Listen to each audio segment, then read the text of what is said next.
Malam, saya bingung, uang nggak ada ya, harus pakai apa? Langsung pakai jurus membok aja Pak Haji. Jurus melok colek Pak Haji. Gimana nyoleknya coba? Gini Pak Haji. Udah sambil ngomongnya gimana? Iya, alhamdulillah 9 kali atas ridho Allah Subhanahu wa taala dan karunia anak yatim RDAY pimpinan Kandang Embe, pimpinan Haji Dewi Susanto bin Suwondo. Langsung colek, ditempelin ke tembok, kata Pak Haji kan gitu ya. Ada sesuatu niat, tempelin ke tembok, colek lagi, langsung saya salaman sama debt collector yang keras itu. Hasilnya alhamdulillah dia tunduk, manut tunduk sama saya, nggak bicara apa-apa lagi Pak Haji. Harus masuk 2 angsuran. Pas bulan itu terakhir tanggal 25, Bu harus masuk 2 angsuran 8 juta lebih. Saya uang dari mana? Udah pakai jurus itu Pak Haji, alhamdulillah. Datang ke sana semua nunduk. Bu, kalau ada bulan besok masuk 1 ya Bu, katanya gitu. Kan biasa-biasa enggak Pak Haji marahin saya. Biasanya marah-marah sama saya. Biasanya marah, terus-terusan marah. Bu harus masuk, ini gini.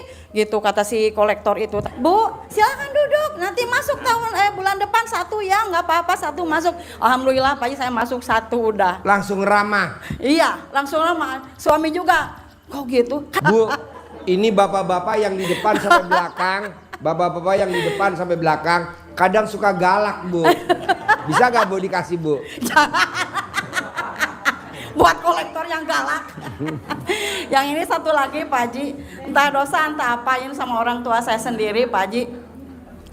Kan itu saya lagi nonton di YouTube Pak Haji, nggak pakai HP ya, langsung dari TV. Lihat Pak Hajinya. Di TV? Di TV semua orang pada lihat, anak saya, suami, ibu saya. Yang keki itu ibu saya. Ngapain nonton gitu? Kata emak saya itu ya. Kata emaknya? Kata emak. Jengkel udah 3 hari bilang gitu. Terus colek lagi Pak Haji. Enggak dosa kan Pak Haji? Enggak. Colek lagi.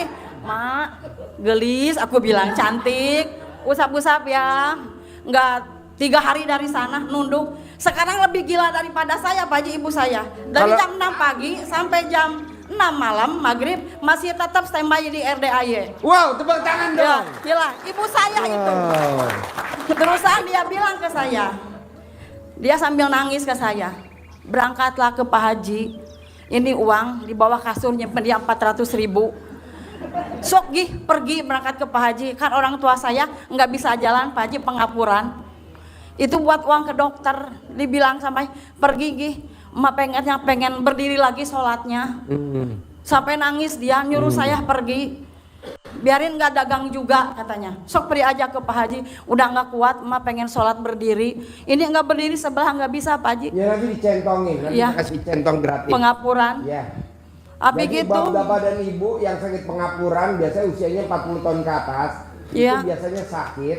Jangan disuntik oli, jangan dioperasi, jangan ganti titanium, tapi pakai centong aja. Nanti dikasih centong gratis. Sampai nggak dagang Pak Haji itu orang tua saya sampai nangis berangkat gitu. Oh jadinya yang tadinya orang tuanya benci sama saya, dicolek sama momok saya Pak Haji, biarin ya nggak apa-apa ya. Nggak apa-apa. Iya.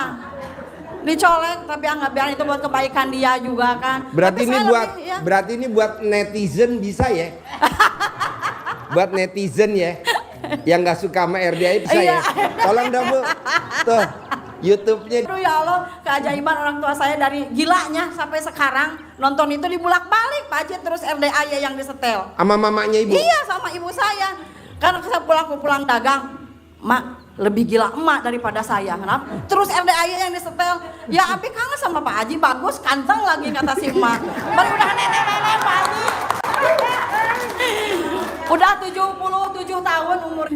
Sebulan saya pedagang nasi kuning juga suka pakai itu camah-camah yang pakai Pak Haji, colek-colek Ya. juga sudah pakai. Ibu nyidukin nasi kuningnya coba pakai centong Bu, centong kayu. Nanti yang beli banyak kok orang yang dagang nasi uduk di Sumenep pakai centong kita kasih. Iya, iya. Wow, untung bersih bisa 10 juta Bu. Boleh gak minta centong 2? Boleh. Iya, siap. Boleh Pak gak Haji, minta terima centong kasih, 3? ya. Boleh. Iya, iya. Boleh Bu. Iya, Kan kebetulan saya lagi nyari tumbal. Si emak yang jadi tumbal ya nggak dosa Pak Haji asli ya. Sek, tepuk tangan Mungkin, dong. ya. Assalamualaikum warahmatullahi wabarakatuh. Ya. Ayo. Bismillahirrahmanirrahim. Assalamualaikum warahmatullahi wabarakatuh. Ya. Perkenalkan, saya Rian Pak dari Bandung. Rian. Rian dari Bandung. Saya kesini udah pengen kesini dari lama-lama gitu Pak. Udah dari 4 bulanan lah. Cuman ada aja halangannya Pak. Saya tuh gini Pak, saya ada masalah gitu sama orang. Udah hampir setahun. Yang awalnya saya nolong dia, tapi dia malah ngejebak saya gitu Pak, sampai saya dilaporin ke polisi. Gitu. Sampai akhirnya mental saya hancur, usaha juga saya hancur Pak, karena saya nggak bisa urus usaha saya. Usahanya apa? Saya punya laundry Pak, udah 7 tahun saya jalan dan hancur selama 2 bulan. Saya kesini udah pengen gitu, tapi ada aja halangannya tadi Pak Haji saya bilang. Sampai tadi pagi saya ada aja halangannya, sampai saya mimpi ada orang gantung diri di pohon duren Pak Haji. Terus Kenapa nggak di pohon toge? dia gantung diri di pohon duren yang jalannya sering saya lewati. Terus saya ngelihat yang gantung diri itu jiwanya ada gitu di orang-orang yang ngeliatin gantung diri itu. Terus dia nunjuk ke saya gini, gara-gara kamu katanya. Malah saya yang disalahin, padahal saya nggak merasa, saya nggak punya masalah apa-apa gitu sampai hidup saya kayak gini gitu Pak Haji. Saya sekarang jujur ini bukannya saya muka aib, saya punya uang 150.000 Pak Haji buat bayar utang, buat biayain anak saya, buat bayar rumah juga Pak Haji. Saya kesini, la haula bismillah, saya mau minta pertolongan dari Pak Haji, gimana caranya biar saya bisa hidup kayak seperti dulu lagi Pak Haji, rezeki saya lancar lagi, saya bisa usaha lagi, bisa buat bayar utang, semuanya lah bisa lunas. Kalau bisa saya minta 10 miliar Pak Haji. Caranya gimana? Caranya gimana Pak Haji? Gantung diri.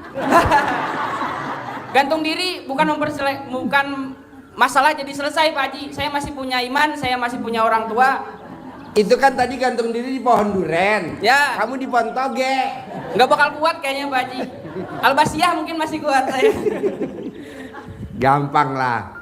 Jadi kamu bikin takjub Allah dengan cara bangun jam 00, senyum, mandi pagi pakai pandan 9 lembar, sholat tahajud, paksain baca Quran 12 juz.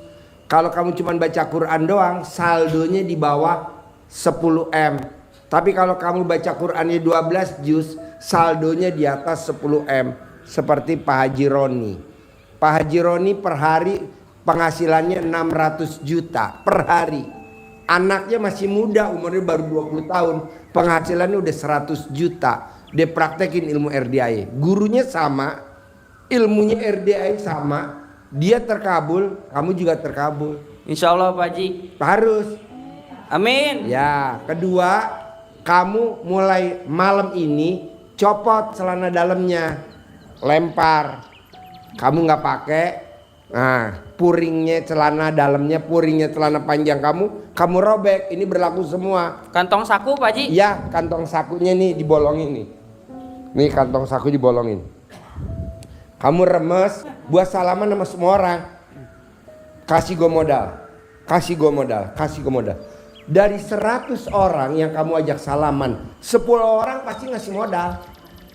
Pasti itu. Tapi ngomongnya tanpa jaminan, tanpa pengembalian.